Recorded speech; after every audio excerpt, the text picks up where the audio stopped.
जय श्री राधे गोविंद श्री हरिवंश। हमारी किशोरी जी हम सब पर अपनी कृपा बनाए रखें। आज हम इस वीडियो में माघ मास महात्म्य अध्याय 26 सुनेंगे। इससे पिछले अध्याय में हमने माघ मास महात्म्य अध्याय 25 सुना। तो पहले भगवान श्री गणेश जी अपने गुरुदेव और अपने ईष्ट के श्री चरणों का वंदन करते हुए आज का 12वां अध्याय शुरू करते हैं।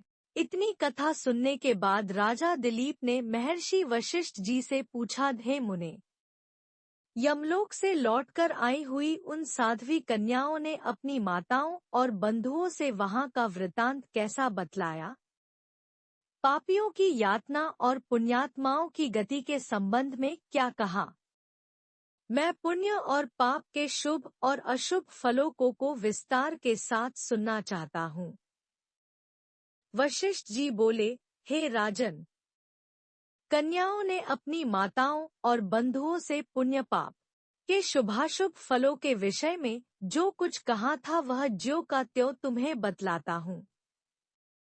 उन कन्याओं ने कहा, माताओं, यमलोक बड़ा ही घोर और भय उत्पन्न करने वाला है। वहाँ सर्वदा चारों प्रकार के जीवों को विवश होकर जाना पड़ता है। गर्भ में रहने वाले अथवा जन्म लेने वाले शिशु, बालक, तरुण, अधेड़, बुढ़े, स्त्री, पुरुष और नपुंसक सभी तरह के जीवों को वहां जाना होता है। वहां चित्रगुप्त आदि समदर्शी एवं मध्यस्थ सत्पुरुष मिलकर देहधारियों के शुभ और अशुभ फल का विचार करते हैं। इस लोक में जो शुभ कर्म करने वाले कोमल हृदय तथा दयालु पुरुष है, वे सौम्य मार्ग से यमलोक में जाते हैं। नाना प्रकार के दान और व्रतों में संलग्न रहने वाले स्त्री पुरुषों से सूर्य नंदन यम की नगरी भरी है। माघ स्नान करने वाले लोग वहां विशेष रूप से शोभित होते हैं। धर्मराज उनका अधिक सम्मान करते हैं। वहां उनके लिए सब प्रकार की भोग सामग्री सुलभ होती है। माघ स्नान में मन लगाने वाले लोगों के सैकड़ों हजारों विचित्र विचित्र विमान वहां शोभा पाते हैं। इन पुण्यात्मा जीवों को विमान पर बैठकर आते देख सूर्य नंदन यम अपने आसन से उठकर खड़े हो जाते हैं और अपने पार्षदों के साथ जाकर उन सब की अगवानी करते हैं। फिर स्वागत पूर्वक आसन दे प्रिय वचनों में कहते हैं, आप लोग अपने आत्मा का कल्याण करने वाले महात्मा है, अतएव धन्य है, क्योंकि आपने दिव्य सुख की प्राप्ति के लिए पुण्य का उपार्जन किया है। अतः आप इस विमान पर बैठकर स्वर्ग को जाइए। स्वर्गलोक की कहीं तुलना नहीं है, वह सब प्रकार के दिव्य भोगों से परिपूर्ण है। इस प्रकार उनकी अनुमति ले पुण्यात्मा पुरुष स्वर्गलोक में जाते हैं। माताओं तथा बंधुजन, अब हम वहां की पापी जीवों के कष्ट का वर्णन करती है। आप सब लोग धैर्य धारण करके सुने। जो क्रूरतापूर्ण कर्म करने वाले और दान न देने वाले पापी जीव है, वे वहां यमराज के घर में अत्यंत भयंकर दक्षिण मार्ग से जाते हैं। यमराज का नगर अन्न के रूपों में स्थित है। उनका विस्तार चारों ओर से 86,000 योजन समझना चाहिए। पुण्य कर्म करने वाले पुरुषों को वह बहुत निकट सा जान पड़ता है, किंतु भयंकर मार्ग से जाने वाले पापी जीवों के लिए वह अत्यंत दूर है। वह मार्ग कहीं तो तीखे कांटों से भरा होता है और कहीं रेत एवं कंकड़ों से, कहीं पत्थर के ऐसे टुकड़े बिछे होते हैं जिनका किनारा छुरों की धार के समान तीखा होता है। कहीं बहुत दूर तक कीचड़ ही कीचड़ भरी रहती है, कहीं घातक अंकुर उगे होते हैं और कहीं कहीं लोहे की सुई के समान नुकीले कुशों से सारा मार्ग ढका होता है। इतना ही नहीं, कहीं कहीं बीच रास्ते में वृक्षों से भरे हुए पर्वत होते हैं जो किनारे पर भारी जल प्रपात के कारण अत्यंत दुर्गम जान पड़ते हैं। कहीं रास्ते पर दहकते हुए अंगारे बिछे रहते हैं। ऐसे मार्ग से पापी जीवों को दुखित होकर जाना पड़ता है।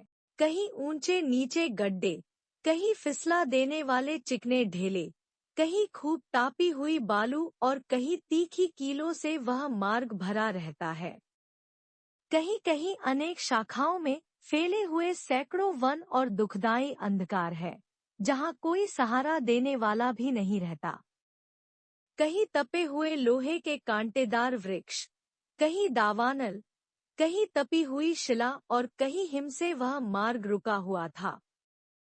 कहीं ऐसी बालू भरी रहती है जिसमें चलने वाला जीव गले तक धंस जाता है। कहीं गर्म जल और कहीं कंडों की आग, कहीं धुल मिली हुए प्रचंड वायु का बवंडर, कहीं बड़े बड़े पत्थरों की वर्षा होती है।